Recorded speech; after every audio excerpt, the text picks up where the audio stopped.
D'abord, Benjamin Netanyahou dit des choses justes. Je pense que c'est une guerre de civilisation, je le dis depuis très longtemps. On fait savoir que ce sont les gens qui annoncent les guerres de civilisation qui les produisent ou qui les créent. Je vous rappelle que quand Huntington raconte le choc de civilisation à venir en disant que c'est ainsi que les choses se passeront désormais, on fait savoir que c'est lui qui invente ces choses-là, Huntington.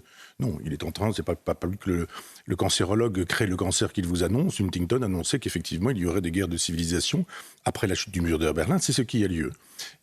Israël est effectivement le navire amiral, c'est la pointe avancée, je dirais, de la civilisation judéo-chrétienne, donc de l'Occident. Ça existe, l'Occident. Tous ces gens qui nous disent que l'Orient n'existe pas, c'est une création de l'Occident, etc., etc. Je ne vois pas comment l'Occident pourrait créer quelque chose qui n'existerait pas. Il y a un Orient, il y a un Occident, c'est pas exactement la même chose.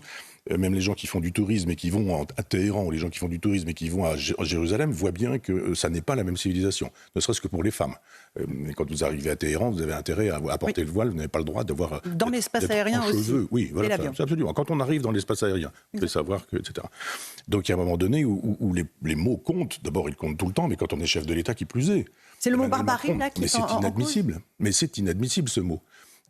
Alors je sais bien, il y a aussi des gens qui nous disent qu'il n'y a pas de barbarie, que ça n'existe pas, que c'est une invention. Toute la gauche bien pensante nous a expliqué que la barbarie c'était le jugement d'un occidental et que ce n'était donc jamais une bonne chose, qu'on était toujours le barbare de quelqu'un. C'est hélas, parce que je l'aime beaucoup, mais la pensée de Montaigne qui nous dit nous appelons barbarie ce qui n'est pas de notre fait.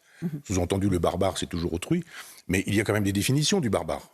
Donc c'est celui qui massacre, c'est celui qui fait des tas de crânes uniquement pour le plaisir de l'impérialisme. Là, Israël se défend.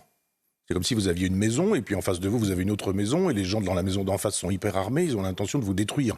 Ils ont dit notre objectif c'est de vous détruire. Quand on dit très, très clairement, comme le fait l'Iran, nous voulons détruire l'État d'Israël, nous voulons détruire l'État d'Israël, dit le Hamas, nous voulons détruire l'État d'Israël, dit le Hezbollah, que tout ce monde-là s'entend, que ce sont des bombes en permanence.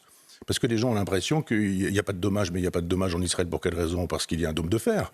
Parce que les armes sont interceptées, mais c'est tous les jours qu'il y a des bombardements sur Israël, que ça arrive sur Tel Aviv, que ça arrive... Voilà. Donc il y a un moment donné où, quand on dit barbarie, ça veut dire qu'on estime quoi ? Alors Hitler, c'était quoi dans la gradation de la barbarie ? Si effectivement les chambres à gaz, c'est de la barbarie, mais que Netanyahou, c'est aussi un barbare au même titre qu'Hitler, où va-t-on ?